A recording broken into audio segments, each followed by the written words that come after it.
Salut à tous. Aujourd'hui, on plonge au cœur d'un véritable séisme dans le monde du foot. Wally Regragui, l'homme qui a transformé les Lions de l'Atlas en une machine à rêver, vient de poser sa démission à la tête de la sélection marocaine. Imaginez, à peine quelques semaines après une finale de Coupe d'Afrique des Nations haletante, perdu sur un pénalty raté qui entra les nuits des supporters marocains, le sélectionneur star décide de claquer la porte. Est-ce la fin d'une ère glorieuse ou le début d'un chaos à l'approche de la Coupe du Monde 2026 ? Accrochez-vous, on décortique tout ça ensemble, avec les faits, le contexte et les enjeux qui font vibrer la planète foot. Remontons un peu le fil pour comprendre comment on en est arrivé là.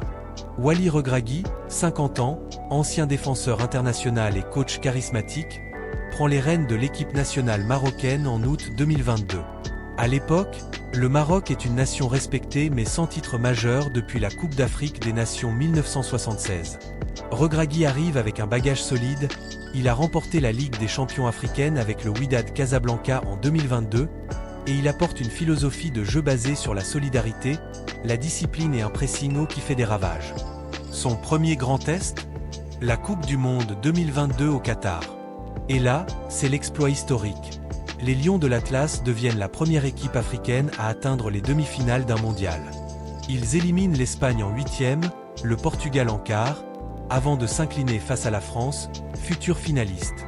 Regragui entre dans la légende, et le Maroc tout entier rêve d'un avenir doré. Mais le football, comme on le sait, est impitoyable. Après ce pic émotionnel, arrive la Coupe d'Afrique des Nations 2023 en Côte d'Ivoire, reportée à 2024 à cause de la pandémie. Là, c'est la douche froide. Le Maroc, favori sur le papier avec des stars comme Hakimi, Ziyech et En-Nesyri, est éliminé en 8e de finale par l'Afrique du Sud. Les critiques fusent, Regragui est accusé de choix tactiques hasardeux, de gestion d'ego compliquée au sein du groupe. Pourtant, la Fédération royale marocaine de football, la FRMF, maintient sa confiance en lui. Pourquoi ? Parce que son bilan global reste impressionnant. Une moyenne de plus de 2 points par match, une défense solide et une capacité à fédérer un groupe multiculturel, avec des joueurs nés en Europe qui choisissent le Maroc. Avançons maintenant à la Coupe d'Afrique des Nations 2025, organisée au Maroc. Non, attendez, la Coupe d'Afrique des Nations 2025 est en fait prévue au Maroc, mais dans notre actualité récente, elle s'est déroulée avec une finale épique. Selon les informations exclusives révélées par Foot Mercato et confirmées par RMC Sport, le Maroc a réalisé un parcours exceptionnel sous Regragui. Pour la première fois depuis 2004, les Lions de l'Atlas atteignent la finale. Ils battent des équipes comme l'Égypte en quart, la Côte d'Ivoire en demi, montrant une résilience incroyable. Regragui, qui avait martelé avant la compétition qu'il était l'homme pour ramener le trophée au pays, a su faire taire les sceptiques. Son équipe joue un football attractif, avec un mélange de talent technique et de combativité. Les stats parlent d'elles-mêmes, 15 buts marqués, seulement 4 encaissés en phase finale, et une possession moyenne de 58% par match.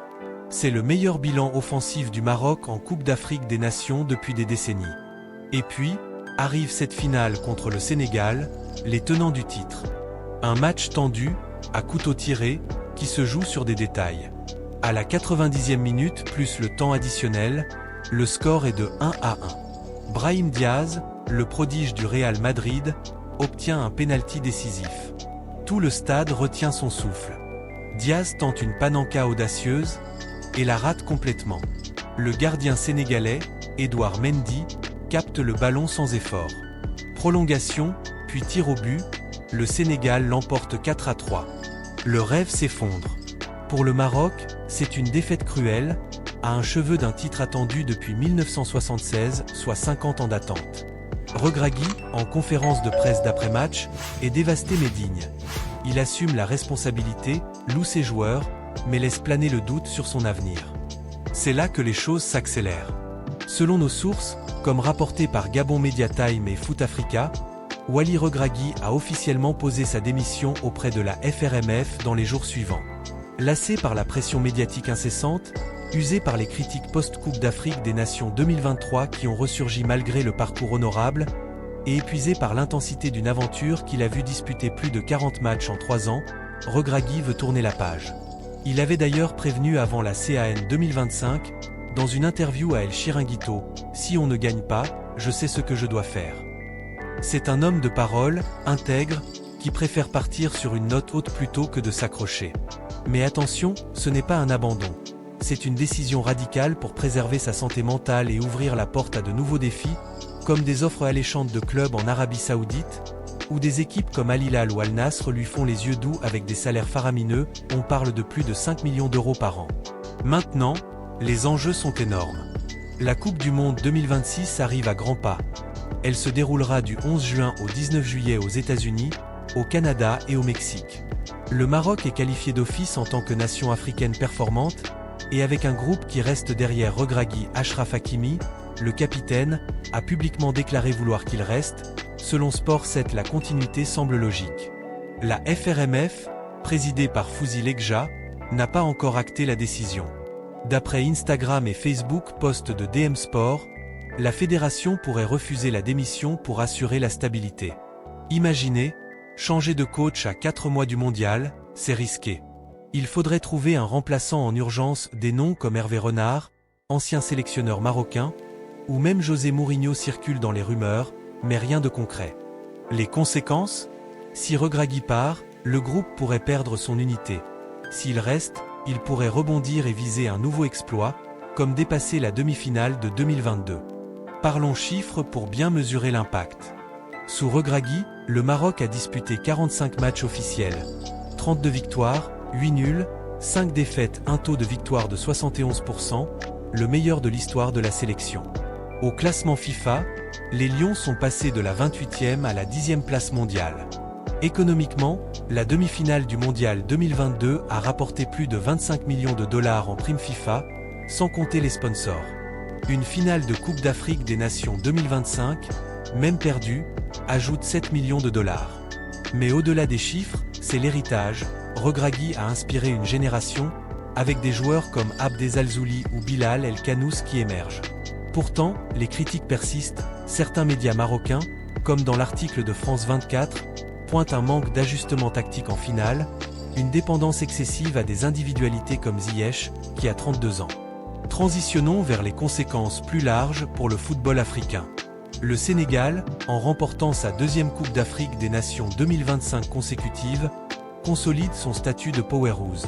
Pour le Maroc, cette démission potentielle pourrait créer un vide, surtout avec la Coupe d'Afrique des Nations 2025-2027 en vue.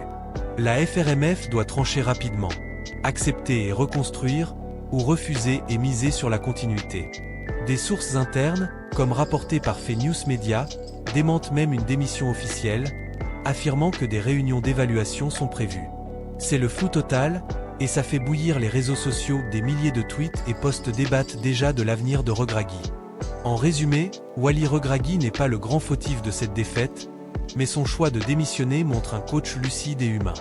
Il laisse derrière lui le meilleur bilan d'un sélectionneur marocain, avec des souvenirs impérissables comme cette victoire contre le Portugal au Mondial.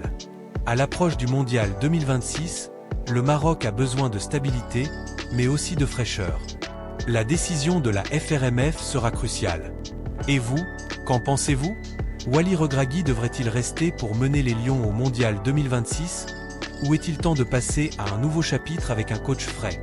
Partagez vos avis en commentaire, débattez avec les autres supporters. Est-ce une erreur de partir si près du but, ou une décision courageuse? Likez si vous soutenez Regragui, abonnez-vous pour ne rien rater des prochaines actualités foot, et on se retrouve bientôt pour la suite de ce feuilleton. Merci d'avoir suivi.